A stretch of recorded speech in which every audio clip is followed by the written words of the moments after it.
रियलमीले पनि आफ्नो चाहिँ एउटा मोबाइललाई नेपाली बजारमा छिटै लन्च गर्ने तयारी गरिरहेको छ। यदि हामीले लिक्स र रुमरहरूकै कुराहरूलाई मध्यनजर राख्ने हो भने चाहिँ यही महिनामा हामीले यो मोबाइललाई नेपाली बजारमा देख्न सक्नेछौँ, जुन रहेको छ रियलमी GT Neo 3। जसमा तपाईँहरूले चाहिँ 150 वाटको चाहिँ सुपर फास्ट चार्जिङ एडेप्टर पनि देख्न सक्नुहुन्छ। एकदमै राम्रो रहेको छ मोबाइल चाहिँ।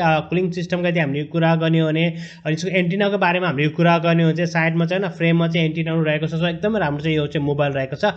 मेन त हुन्छ कि नेपाली बजारमा चाहिँ के कति प्राइसमा चाहिँ लन्च गर्छन्, बट आई होप द्याट अहिले चाहिँ रियलमीले आफ्नो मोबाइललाई चाहिँ राम्रै प्राइसमा चाहिँ लन्च गरेको छ। अब यसलाई चाहिँ के कति प्राइसमा चाहिँ लन्च गर्छन् र यिनीहरूको कन्फिगरेसनको बारेमा चाहिँ हामीले यो भिडियोमा चाहिँ कुरा गर्न गइरहेका छौँ। रियलमी GT Neo 3 को यदि हामीले डिजाइन र लुक्सको बारेमा कुरा हुन्छ, तिनवटा डिफ्रेन्ट डिजाइनमा चाहिँ आउँछ। चाहिँ ब्लू र यसमा चाहिँ व्हाइट रहेको छ, त्यो चाहिँ पर्सनली पनि मलाई पनि मन परेको छ। यसमा ब्ल्याकहरू डिफ्रेन्ट रहेको छ। पछाडि तिनवटा क्यामेरा रहेको छ, डिफ्रेन्ट तरिका चाहिँ उनीहरूले चाहिँ राखेको छ।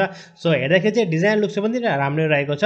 डिस्प्ले साइजको चाहिँ हामीले कुरा गर्ने हो भने 6.7 इन्चको चाहिँ एमोलेड डिस्प्ले रहेको छ। 120 हर्ट्जको रिफ्रेश रेट रहेको छ भनेपछि यस पर रियलमीले के भन्नुहुन्छ, यसको चाहिँ टच सिम्पलिङ हेरेको चाहिँ हामीले कुरा गर्ने चाहिँ 1000 हर्ट्जसम्म चाहिँ हान्छ भन्ने कुरा पनि आएको छ। साथमा हामीले चाहिँ गोरिल्ला ग्लास 5 को चाहिँ प्रोटेक्सन देख्न सक्छौँ। चाहिँ फुल HD प्लस को चाहिँ यिनीहरूको चाहिँ रेजुलेसन रहेको छ। डिस्प्लेको हिसाबले चाहिँ हामीले हेर्नु चाहिँ डिस्प्ले चाहिँ एकदमै राम्रो रहेको छ। एमोलेड डिस्प्लेको साथमा चाहिँ 120 हर्ट्ज चाहिँ रिफ्रेश रेट रहेको छ र उनीहरूले चाहिँ क्लाइम गरेको छ। गेमरहरूको लागि चाहिँ एकदमै राम्रो हुन्छ, जुन चाहिँ टच सिम्पलिङ चाहिँ 1000 सम्म चाहिँ जान्छ भन्ने कुरा पनि आएको छ, जुन चाहिँ एकदमै राम्रो कुरा हो। पर्फर्मेन्सको चाहिँ हामीले कुरा गर्ने चाहिँ उनीहरूले चाहिँ डायमन्ड सिटीको चाहिँ प्रोसेसर युज गरेको छ, जुन चाहिँ 8100 को प्रोसेसर रहेको छ। यो चाहिँ 5G भेरिएन्टको चाहिँ प्रोसेसर हो र 5 नानोमिटरमा चाहिँ बनेको छ। र्याम र रोम चाहिँ 8GB र 12GB को यिनीहरूको र्याम रहेको छ। चाहिँ 128 256GB को यिनीहरूको स्टोरेज रहेको छ र स्टोरेज पनि एकदमै राम्रो रहेको छ। UFS 3.1 को चाहिँ यसको स्टोरेज रहेको छ। रिड र राइट चाहिँ एकदमै राम्रो हुन्छ। सो क्यामेराको यदि हामीले कुरा गर्ने हो भने चाहिँ मेन क्यामेराको चाहिँ 50 मेगापिक्सलको रहेको छ। तपाईँले चाहिँ OIS को सपोर्टलाई देख्न सक्नुहुन्छ। 8 मेगापिक्सलको अल्ट्रा वाइड एङ्गलको चाहिँ क्यामेरा रहेको छ, जसबाट तपाईँले सजिलो तरिकाले 190 डिग्रीको चाहिँ फोटोलाई क्याप्चर गर्न सक्नुहुन्छ। 2 मेगापिक्सलको चाहिँ माइक्रो रहेको छ। 2 मेगापिक्सलको अनि छोडिदिनु के हो नि 2 मेगापिक्सललाई। यसको साथसाथै सेल्फी क्यामेराको चाहिँ हामीले कुरा गर्ने 16 मेगापिक्सलको चाहिँ सेल्फी क्यामेरा रहेको छ, जसको एपेचर f2.45 को चाहिँ रहेको छ। रेगुलर र नर्मल सेन्सर तपाईँ यसमा देख्न सक्नुहुन्छ।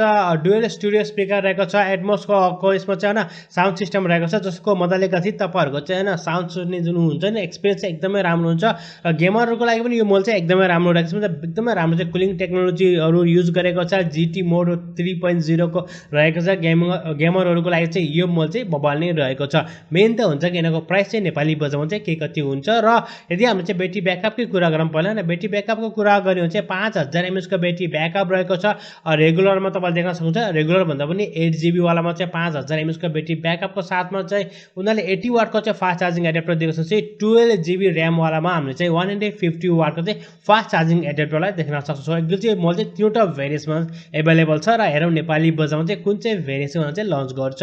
यदि उनीहरूले चाहिँ 8GB र 128GB स्टोरेजहरू नेपाली बजारमा लन्च गर्यो भने यसको प्राइस चाहिँ 60,000 रुपियाँसम्म चाहिँ पर्ने चाहिँ सम्भावना रहेको छ। यसै गरी यिनीहरूको चाहिँ 256GB स्टोरेज प्राइस हामीले कुरा गर्ने चाहिँ 65,000 जुन हाई भेरिएन्स रहेको छ।